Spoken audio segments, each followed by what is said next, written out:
intruders. So the idea of being wanted over justice of my parents, I got a court order. That court order, rather an injunction,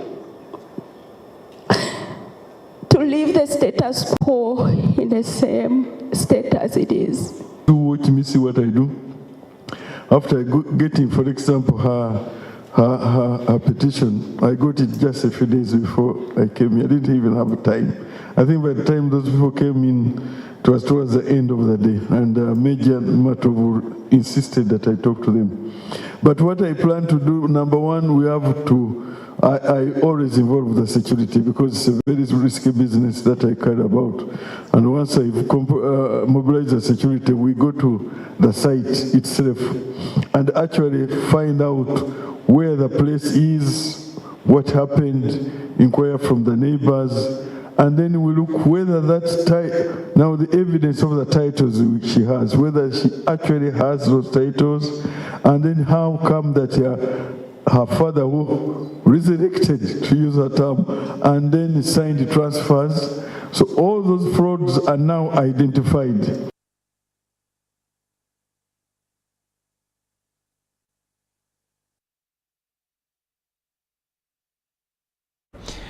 Now, the visiting immediate past international president, Lions Clubs International, Shehan Brian, has commended Ugandan Lions for their enthusiasm in helping those in need and urged them to maintain the momentum. Now, this was at a function where the Lions Clubs of Uganda District 411 were hosting Brian Shehan to a grand dinner. The District Governor 411B, Uganda, Dr. Stanley Bubikire, was the chief host during the function where members raised funds to facilitate humanitarian activities. Lions of Uganda love having fun. We want to have fun celebrating. Everyone here has contributed, but also raise more fun. So members of the Lions Clubs of Uganda, District 411B, have been lauded by Lions Club International top leaders for their passion to serve humanity. Everything from visiting a seniors home to watching the Shield of Faith community empowerment organization work with orphans, to seeing the work that you do in hospitals, to seeing the work you do in the environment, planting trees. You are truly the pearl of this association. The immediate past president, Lions Club International, Brian Shehan, who has been in the country for a 2-day working visit, says overall, the Lions Clubs of Uganda, District 411B, are doing impressive service among the less privileged. At an international level, and we've seen things all over. I'm more proud of the Lions in Uganda than ever. I cannot wait for you to ask us back together. Seriously, you guys do a wonderful job and you get it. And that's why it's so important that happy members don't leave. People want to volunteer and they want to help more than ever. You can't tell me that they don't. Lion Brian Shehan was accompanied by Lions Club's past international leader, Director Phil Nathan, board appointee Danny Elkins, and past international director, who is also the 3rd international president. I can only say with a lot of satisfaction that your district governor is running and not walking. District governor, keep up the great work, because at the end of your tenure, I really want to see you as one of the most distinguished district governors that we have on the continent of Africa. And of course, if you are going to be one of the best district governors on the continent of Africa, who is going to support him?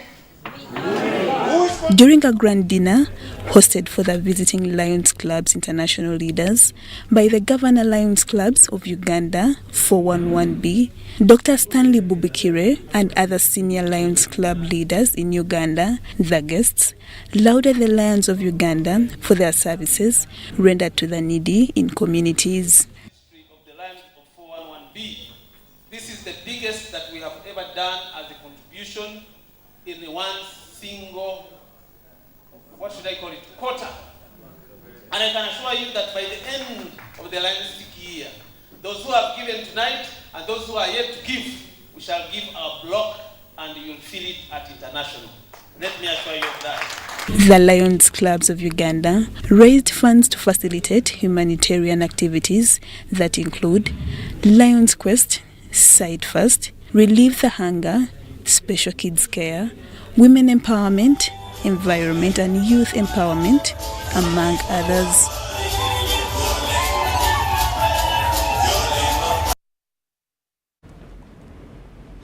Now, the Transcultural Psychosocial Organization, TPO Uganda, and Internal Risk Management Group, IRMG, a steering committee, held a breakfast dialogue involving international and national non-governmental organizations. The dialogue and interaction was to interface with Ms. Tanya Wood, the Chief Executive Officer of COA Humanitarian Standards Alliance, CHSA, to forge a way on how to deliver higher quality and more effective aid as part of their accountability mechanism to the people they serve. Now, some of the members of the international and national NGOs say that the bigger funding they have been receiving has not yet been put to its intended use because of fraud and corruption.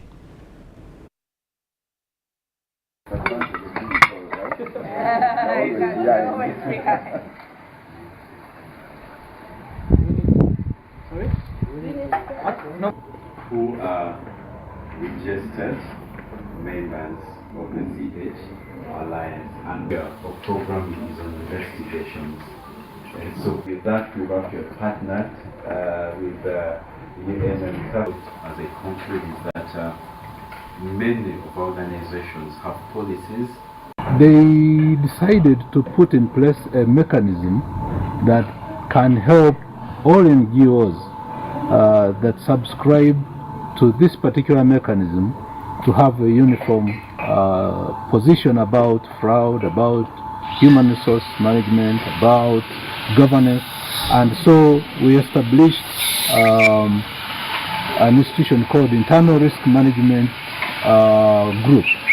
Almost a bigger percentage of the resources that we've been receiving probably have not been going to the right channels, but also a lot of it is siphoned through fraud and corruption. But also when you look at the beneficiaries that have benefited from the services or even the goods from the NGO, you can still see that they're still suffering. Why? And yet so much resources gets there. I think issues of accountability has become an in thing. Issues of transparency has also become an area of concern. And why now is because even the beneficiaries have become more alert and accountable as part of the strategies that even the funders would want to see. It is important that the resources given to the NGOs goes for the right activities with the right intention. UN organisations to some of the large international organisations, but also importantly those really critically, those organisations here, of which you have a lot here, and I see the great energy that's here with the organisations here in Uganda, but also down to sort of local church groups as well. It's important, they're often the first point of delivery of services and support. So it really is about trying to get the message across to everyone to treat these people with the dignity and respect that they deserve. To Kasese district now, specifically in Mpondwe, where the government has relocated the Mpondwe Lubileha market to Kamasasa Primary School playground following a reported planted improvised explosive device by suspected ADF rebel operatives. Apparently, joint security forces of the Uganda People's Defence Forces, UPDF, and Uganda Police Force have heavily deployed along the border to avoid any further infiltration of the ADF rebels as the police bomb squad detonates the identified IED in the market and further assessment of the market area to ascertain existence of other IEDs. Mpondo Lubireha is a local market that's situated at the Uganda DRC Kasindi border, purely dealing in agricultural products. Mpondo Lubireha market is a weekly market operating 2 days, that is Tuesday and Friday, and the market attracts both Ugandans and Congolese traders. Speaking in an interview, the market master revealed that efforts are underway to stabilize the situation. Let's have the highlights of what's happening now at the border.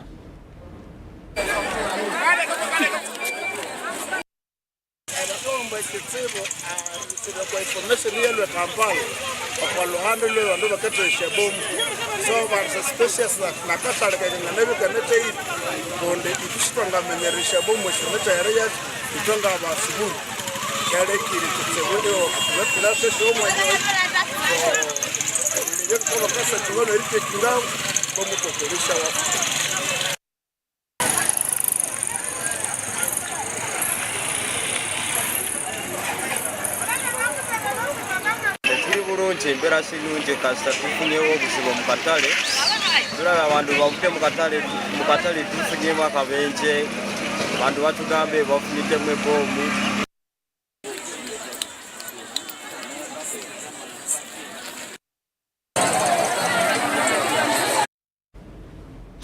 And that's what's happening at Mpondo Lubireha market, and of course we've heard that it has been relocated to another place. Now, the Ministry of Health is seeking funding to enhance service delivery at grassroots level. During the conditional grants negotiations with the Local Government Finance Commission, representatives from the Ministry of Health highlighted the need to increase the ministry funding from 14 to 30% in the financial year 2024-2025. Yes. Uganda's healthcare system still lags, while healthcare in rural settings is the most affected. This poses a threat to the sector and the public at large. It is from this background that the Ministry of Health has decried the need for more funding to enhance service delivery. The local government said that what they get is too little. So they get only 14% of what is appropriated for the health services in the country. They would need a review of that. So they get probably about 30%, and that will address most of the challenges, the funding challenges local governments are facing. During the negotiations exercise for conditional grants with the Ministry of Health, representatives emphasized the need to uplift human resource in the ministry as a precursor to boost the sector. The structure for human resources for medical services or health services has just been approved. There is need for a review. And this, the ministry has already brought it up with the Minister of Public Service, and the Minister of Public Service has constituted a committee to hear the feedback from local governments. The chairperson of the commission, Isaac Isanga Msumba, mentioned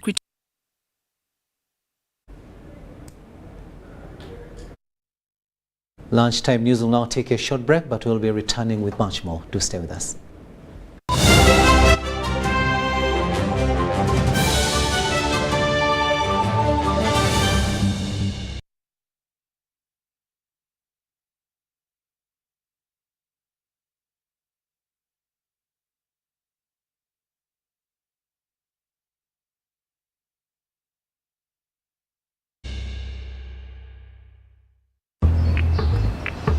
Payamazi. Nsobola okusasula ne momo? No. Ha. Hey, nsobola okusasula ne momo? Ha. Yino merchant code yaffe. Oh. Kirungi. Sebo meka? Ebiri. Nyabo, nsobola okusasula ne momo? Bambi nedda. Ha. Baby, tuve wano. Mukibango okusasula ne MTN Momo kigirako emigaso mingi n'egisingako eri buli omu tekikola makulu okubanga tugirina. Halo, nkimye rent. Nsobola okusasula ne Momo? Ha. Yes, osobola. Sasula obagula ne MTN Momo olwo tukuddize ssente oleweeki ya mwerere. Kozesa Momo app owanyiga *155*3#. Here is the 2023 musical launch of the year. 16th of September 2023, Kololo Ceremonial Grounds will be the only place to be, as the whole of Uganda will gather to witness the Museveni Awoma musical launch by Eman Sereko, also known as Munamasaka. Don't miss all your artists, comedians, stage and movie actors, members of parliament, ministers, leaders at different levels, led by the Right Honorable Premier Robin Nabanja. The chief guest of the day will be the one and only Sabalwanyi Jajamwami, His Excellency Yoweri Kaguta Museveni. All at a free entry at Kololo Ceremonial Grounds on the 16th of September 2023. Do not miss. Hello, Mom. How did you sleep? How is Salongo? Oh, Mommy, how is Grandma? And Simba, the dog, yeah, the funny one. Call Bona on any network in Uganda with Airtel Bona voice bundles. Dial *100*1#, select Call Bona to choose bundles from as low as 1,000 shillings from daily, weekly, monthly, or bundles that don't expire. Call Bona on any network in Uganda with Airtel. A reason to imagine. Juko. Yo. What you check the shopping, man. What's your secret? Haven't you heard of the parish development model PDM? Yes, I did, but I thought it was just a talk. No, it is real. I and a few friends together formed a circle, accessed money from the PDM, invested in a portrait project, and now things are moving. Juko. I thought I was one of your friends. You are. But you left me behind. I didn't leave you in poverty. What you do, just visit your LC2 chairperson and your parish chief and start the process of economic transformation. Just like that. The parish development model is an initiative from the government of Uganda through the Ministry of Local Government designed to transform all lives of Ugandans for the better. PDM, my parish, my development, my life.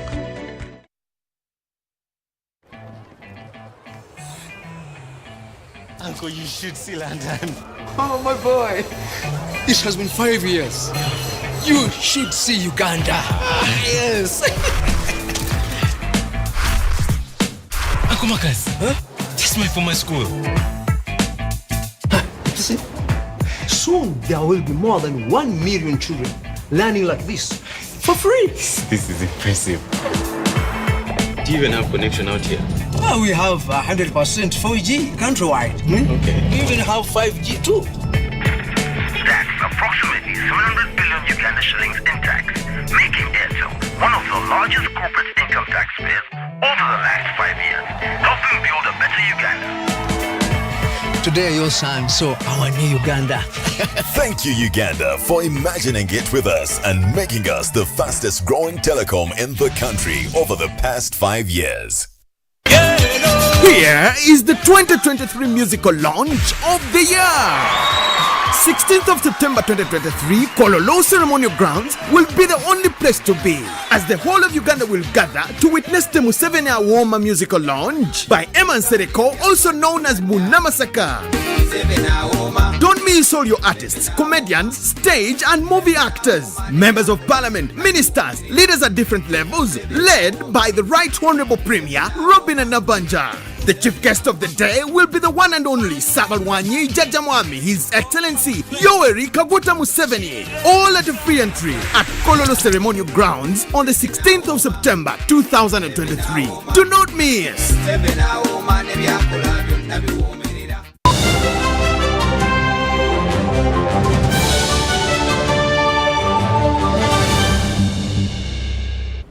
Hello there and welcome from that break. My name is Rukidi Edward Kijanangoma and this is UBC Lunchtime News. Now, the Uganda National Students Association organized a 4-day national debate championship and the theme, the role of young people in ending HIV/AIDS stigma Vision 2030. The championship brought together 146 schools representing different districts of the country, and young people articulated their views differently on the same matter. The event was hosted at St. Lawrence School's Cross City campus in Impigi district.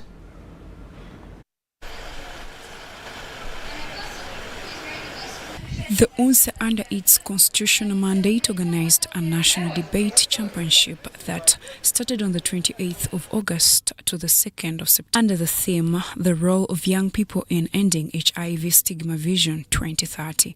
State Minister for Education and Sports Peter Egwang commended UNSA for the great work and urged the organization to continue organizing such events with the knowledge of the ministry for guidance.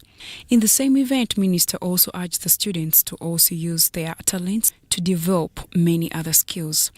I have been advising these children. Some of us have gone through the same lifestyle and same challenges in life. Mine is they should be able to abstain. That's the biggest if they want to succeed in life, because we did it at our own level. That's why I was telling them that the value of the husband or the wife you are to get, you will get it depending on the value of how you've moved in life. The Director Partnerships at the Uganda AIDS Commission said HIV stigma is real and urged young people to be careful with their life lest they risk suffering the consequences. She also advised the students not to take it dangerously in bad faith in case they test positive, explaining that it's not a death sentence to be found HIV positive. Our drive is that we should not be having anyone getting HIV infection in this era, because we know how to prevent new HIV infections.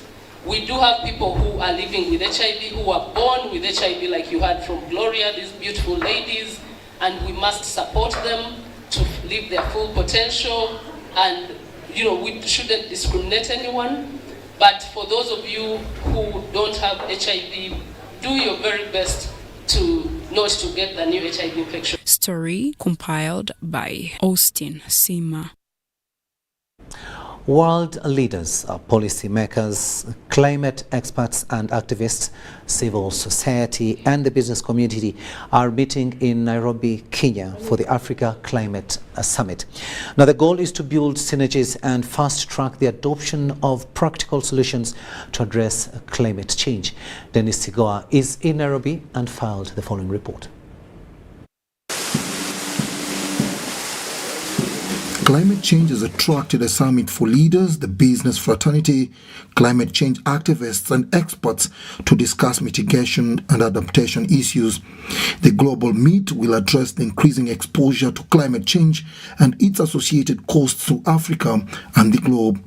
The conversation of North versus South must come to an end.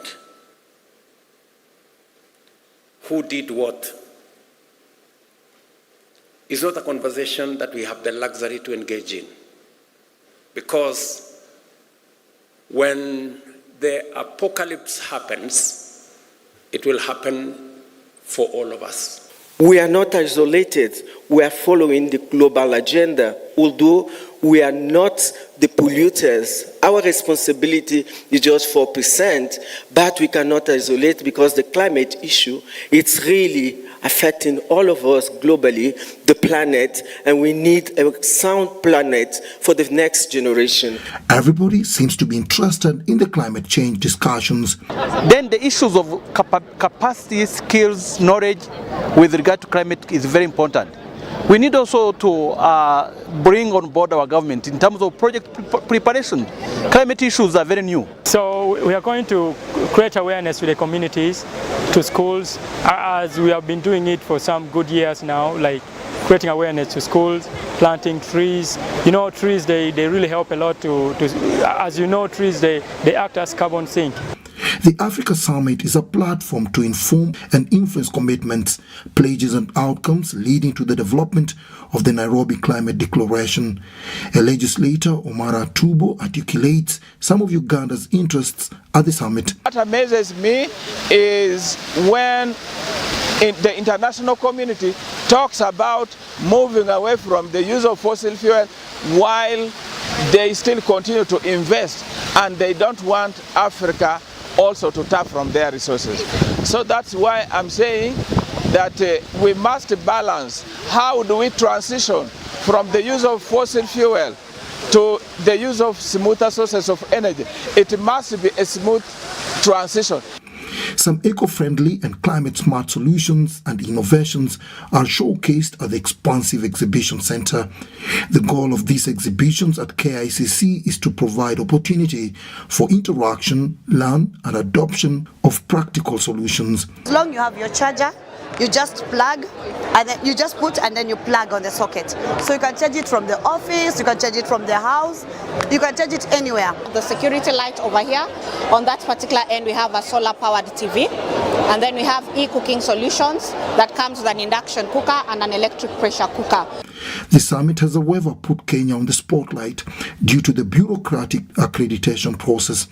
Hundreds of registered delegates, both local and international, could be seen braving long queues, thus leaving them with less time to participate in various important sessions. The issue of climate and climate change is a matter of global concern, and the turn-up at the Africa Climate Summit in Nairobi tells it all. Dennis Igoa for UBC News in Nairobi. Thanks, Dennis, for that story there. Now, farmers have been advised to preserve their indigenous seeds, which are currently under extinction threat, by improved seeds. According to experts from Facilitation for Peace and Development, FAPAD, local seeds should be preserved for seed security and as an icon of a given culture.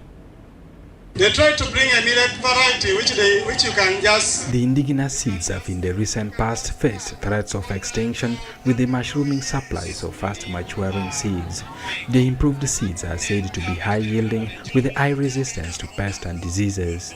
With the merits aside, critics argue that the modern methods of farming are not only promoting the escalation of fake seeds but also affecting the ecosystem of the Mother Earth.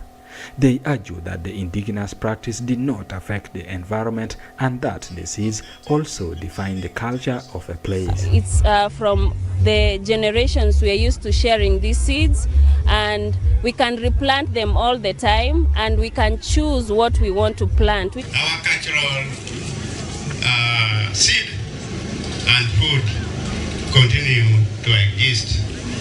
The district production officer Molatar believes if the two are integrated, food production could be enhanced.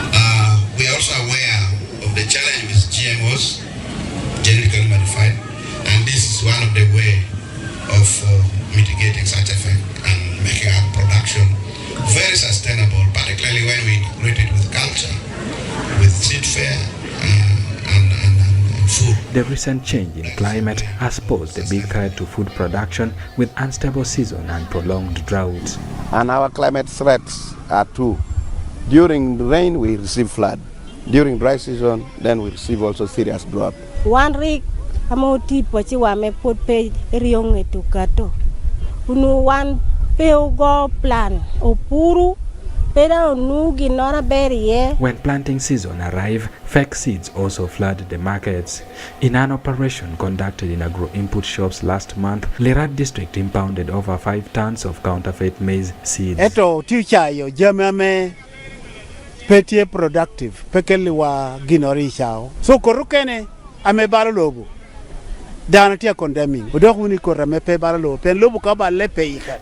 a seed and food fair organized in Molatar by FAPAD, with support from Broader Lake D-Land, locals showcased different indigenous agricultural inputs under the theme, Our Seed, Our Food and Our Culture. Most of the farmers at this point, they are shifting away from the use of the indigenous seeds and they are embracing those improved seeds. But you realize that when it comes to the quality, in terms of like the taste, in terms of like the tolerance to weather conditions, these improved varieties, they don't do quite well as compared to the indigenous varieties. So we are looking at bridging the gap where the farmers, they have both the component of the indigenous varieties and also the current trend that they are taking. The project is to enhance stability of food, nutrition and income for households through adoption of eco-inclusive farming practices. Eddie Olwa, UBC News. And that story brings us to the end of this edition of Lunchtime News here on UBC TV. My name is Rukidi Edward Kijanangoma, wishing you a blessed afternoon.